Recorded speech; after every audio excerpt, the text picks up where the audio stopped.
फातिमा की रानी माँ, प्रभु यीशु की माँ, आसरा तू ही है माँ।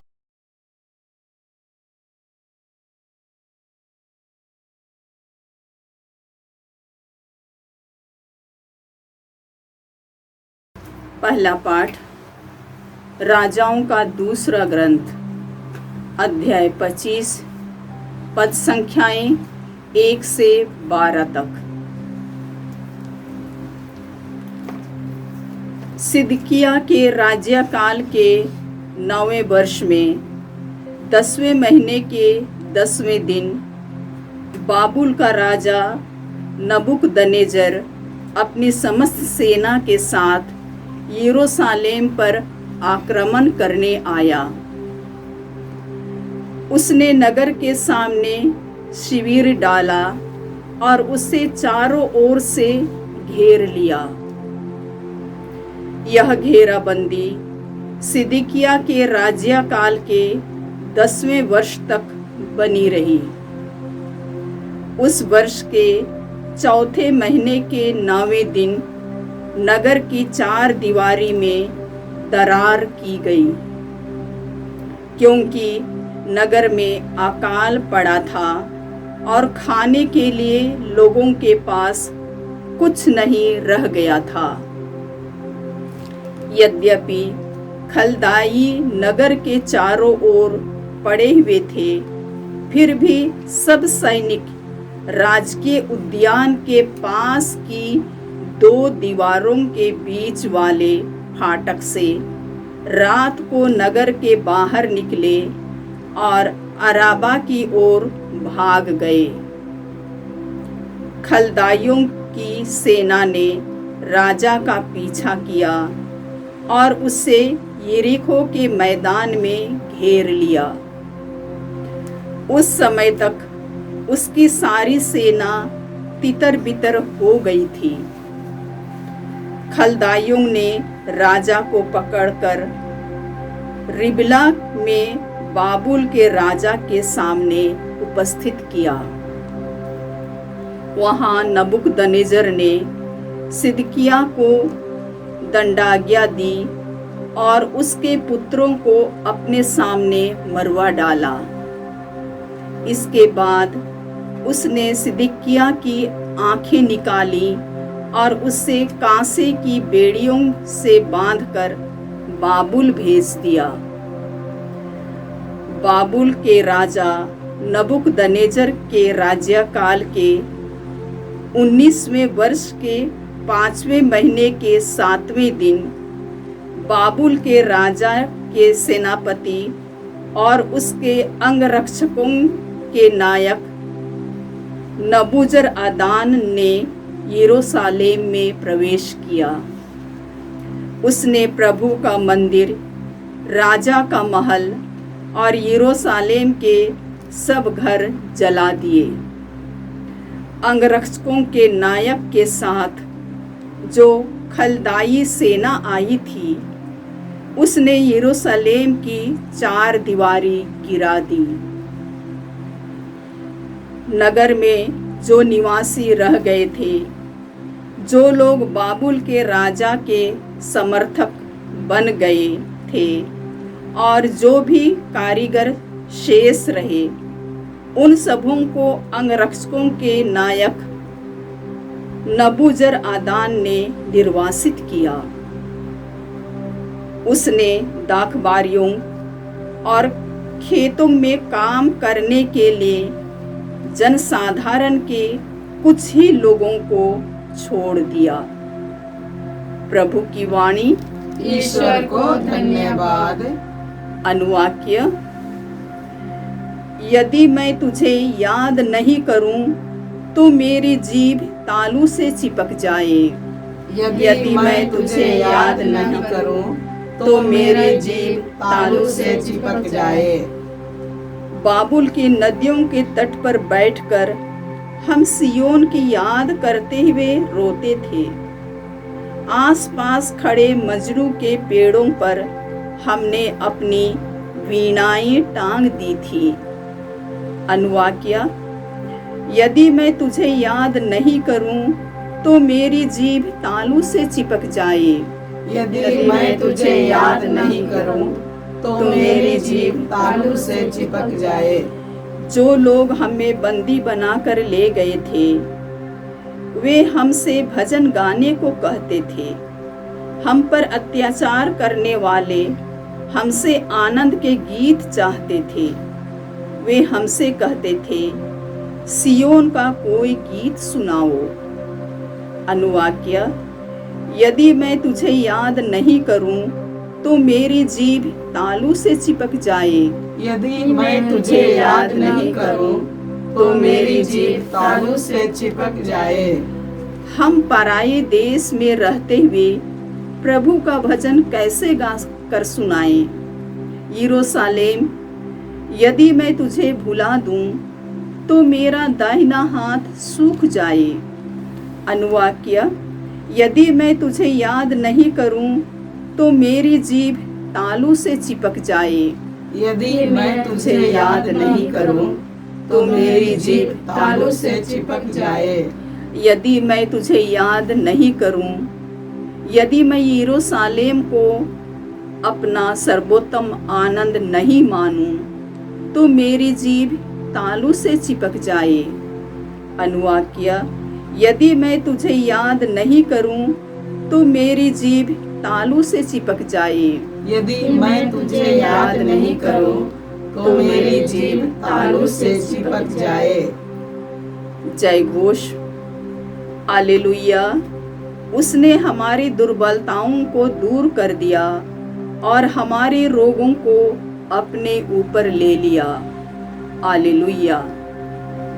प्रभु आप लोगों के साथ हो और आपकी आत्मा के संतमती के अनुसार पवित्र सुसमाचार। हे प्रभु तेरी महिमा हो। अध्याय 8 पद संख्याएं 1 से 4 तक। यीशु पहाड़ी से उतरे, एक विशाल जनसमूह उनके पीछे हो लिया।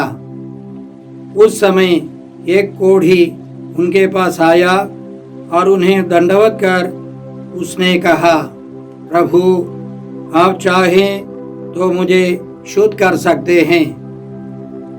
यीशु ने हाथ बढ़ाकर यह कहते हुए उसका स्पर्श किया, मैं यही चाहता हूँ, शुद्ध हो जाओ।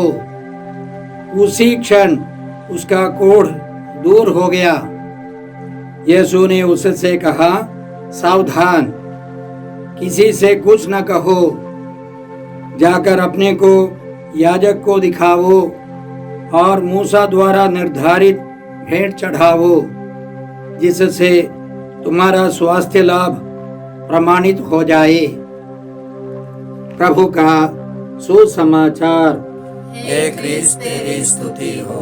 जय यीशु क्रिस्त में प्रिय भाई और बहनों, आज का पहला पाठ राजाओं के दूसरे ग्रंथ से है। अध्याय 25 और संख्याएं 1 से 12 तक। इसमें हमने सुना, सिदकिय्याह के राज्यकाल के 9वें वर्ष में 10वें महीने के 10वें दिन बाबुल का राजा नबूकदनेजर अपनी समस्त सेना के साथ यरूशलेम पर आक्रमण करने आया। उसने नगर के सामने शिविर डाला और उसे चारों ओर से घेर लिया। यह घेराबंदी सिदकिय्याह के राज्यकाल के 10वें वर्ष तक बनी रही। याद रखे, इसके पिता सिदकिय्याह के पिता योशिया बहुत अच्छा एक राजा था। उसने ईश्वर के नियमों को पढ़ लिया और ईश्वर के आदेशों का पालन करना शुरू किया।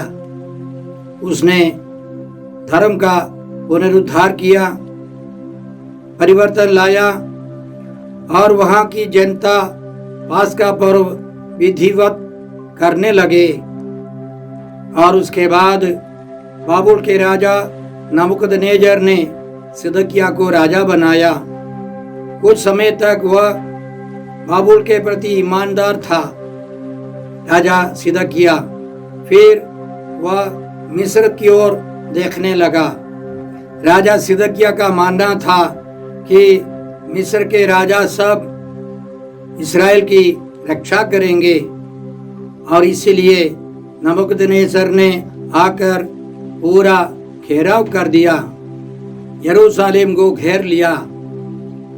नबी यिर्मयाह के ग्रंथ में हम लोग पढ़ते हैं कि यिर्मयाह ने जाकर राजा को कई बार बताया था, यह अच्छा नहीं है कि आप मिस्र की ओर देखें, बाबुल के अधीन रहने पर हमारी भलाई होगी, नहीं तो आप खुद मारे जाएंगे। योशिय्याह के पुत्र सिदकिय्याह ने यहोयाकीम के पुत्र कोन्याह के स्थान में राज्य किया। उसे बाबुल के राजा नबूकदनेस्सर ने यहूदा का राजा बना दिया था, किंतु न तो उसने, न उसके सेवकों ने और न देश के लोगों ने प्रभु की उन बातों पर ध्यान दिया जो नबी यिर्मयाह ने कही थी, और उसके अलावा नबी को जेल में डाल दिया। आगे हम लोग पढ़ते हैं, राजा सिदकिय्याह ने उसे बुला भेजा, नबी को बुला भेजा और अपने महल में उससे गुप्त रूप से यह पूछा, क्या प्रभु ने कोई संदेश दिया है? यिर्मयाह ने उत्तर दिया, हाँ दिया है। अब बाबुल के राजा के हाथ कर दिए जाएंगे। यिर्मयाह ने राजा सिदकिय्याह से यह भी कहा, मैंने आपका, आपके सेवकों या आपकी प्रजा का क्या बिगाड़ा है जो आपने मुझे बंदी गृह में डाल दिया है? आपके वे नबी कहाँ हैं जिन्होंने आपके सामने भविष्यवाणी करते हुए कहा था, बाबुल का राजा आप पर और इस देश पर आक्रमण नहीं करेगा? राजा सिदकिय्याह ने नबी यिर्मयाह की बातों पर ध्यान नहीं दिया, झूठे नबियों पर विश्वास किया और उसका परिणाम आज के पाठ में हम लोग इस प्रकार पढ़ते हैं। उस वर्ष के 14वें महीने के 9वें दिन नगर की 4 दीवारी में दरार की गई, क्योंकि नगर में अकाल पड़ा था और खाने के लिए लोगों के पास कुछ नहीं रह गया था। यद्यपि खलदई नगर के चारों ओर पड़े हुए थे, फिर भी सब सैनिक राजा के उद्यान के पास की 2 दीवालों के बीच वाले फाटक से रात को नगर से बाहर निकले और अराबा की ओर भाग गए। वे बच जाना चाहते थे। उस 4 दीवारी के अंदर कुछ भी नहीं था खाने के लिए, लेकिन वे बचने वाले नहीं है। आगे हम इस प्रकार पढ़ते हैं, खलदइयों की सेना ने राजा का पीछा किया और उसे यरीको के मैदान में घेर लिया। उस समय तक उसकी सारी सेना तितर बितर हो गई थी। खलदइयों ने राजा को पकड़कर रिबला में बाबुल के राजा के सामने उपस्थित किया। वहां नबूकदनेस्सर ने सिदकिय्याह को दंडाज्ञा दी और उसके पुत्रों को अपने सामने मरवा डाला। इसके बाद उसने सिदकिय्याह की आंखें निकाली और उसे कांसे के बेड़ियों से बांधकर बाबुल भेज दिया। देखिए कितना दारुण अंत। ईश्वर की आज्ञाओं का पालन करना अनिवार्य है, तभी हम विजयी होंगे। विधि विवरण ग्रंथ में अध्याय 28 में ईश्वर का कहना है कि यदि तुम मेरी आज्ञाओं का पालन करोगे तो वरदान ही वरदान, आशीष पर आशीष, कृपाओं पर कृपाएं हमको मिलेंगी। लेकिन यदि हम आज्ञाओं का उल्लंघन करेंगे तो अभिशाप ही अभिशाप, आशीर्वाद के 3 गुना अभिशाप मिलेगा। सबसे पहला राजा साउल ने ईश्वर की आज्ञाओं का पालन नहीं किया और नबी शमूएल ने राजा को इसी तरह समझाया।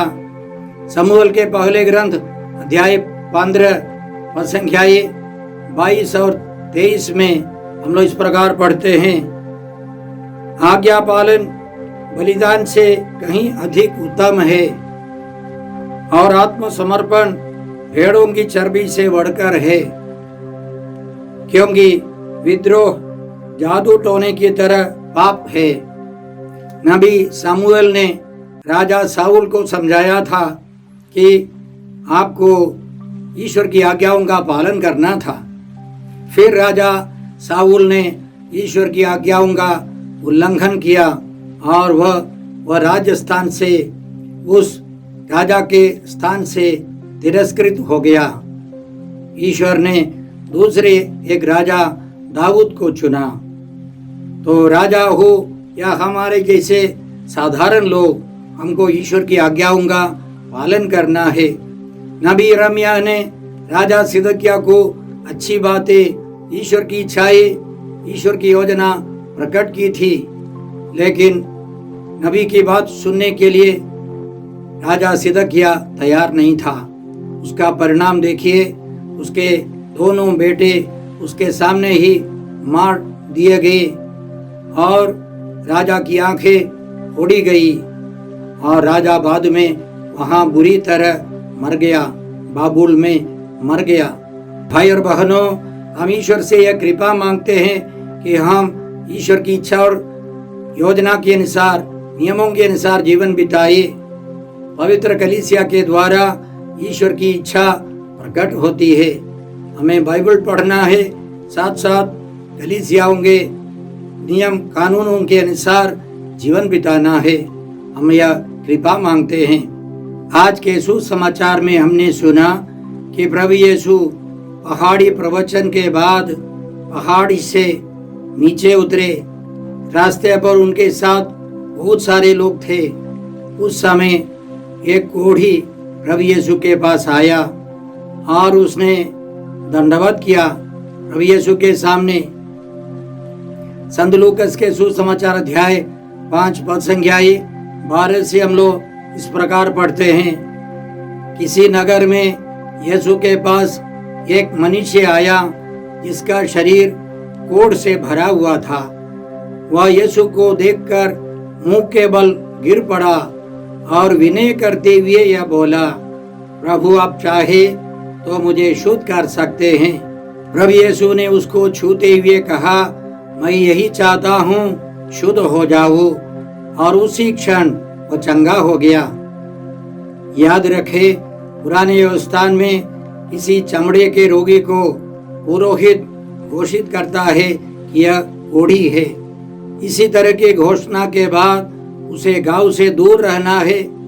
फटे चिटे गंदे कपड़े पहनकर जो लोग उदारता से बाहर रखे जाते हैं, उसको खाना है, स्वीकार करना है।